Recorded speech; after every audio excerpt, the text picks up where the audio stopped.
contemporary world.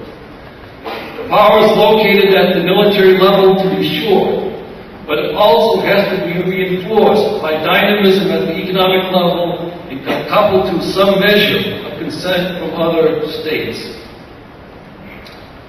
So Bush has no mandate. His bloc has lost its swagger. His political bloc is fraying. The movement that opposed him in 2004 is regrouping, and the international situation isn't Bush-friendly. All of which brings new opportunities for the All People's Coalition. So, to coin a phrase, what is to be done? In the remainder of this keynote, I will attempt to answer that question. An immediate task is to continue the regroupment of the core constituencies of the All People's Front, namely the working class, the nationally and racially oppressed, women and youth. They are the power base to organize majorities on issues like Social Security, ending the occupation, judicial nominations, the Patriot Act, CAFTA, the Free Choice Act, Walmart, reproductive rights, gay rights, electoral victories in 2005 and 2006. Up until now, these forces have operated largely along parallel lines. And as impressive as this has been, it is fair to argue that without such organizational forms that unite the democratic movement, the transition from the politics of protest to the politics of power, from a defensive posture to an offensive one, will be much more difficult.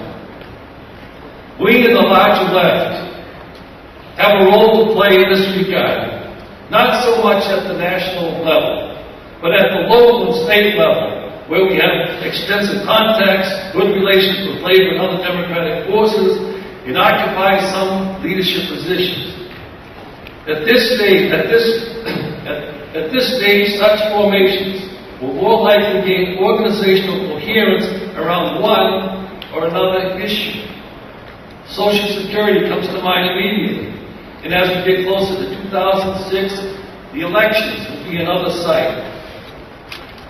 Out of these experiences, hopefully will come more organized coalitions at the local and state level that bring together the key social forces and articulate a broadly constituted political program.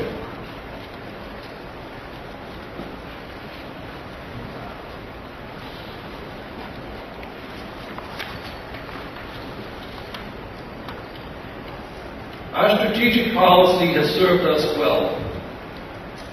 It has positioned us in the middle of the class struggle, in the midst of the fight against racism, in the midst of the fight for peace and equality, and in the midst of the fight for political independence.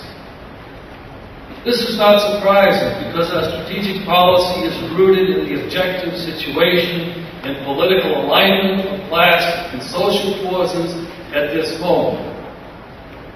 We can't allow our ideological mood and temper, or our occasional frustration springing from the grinding and defensive character of today's struggles to pull us away from this strategic course. Lenin once wrote in answer to Trotsky and other critics who opposed his notion of a democratic stage of struggle in Tsarist Russia, and I quote, "To the proletariat, the struggle for political liberty in a democratic republic in a bourgeois society is only one of the necessary stages for the social revolution, which will overthrow the bourgeois system. Strictly differentiated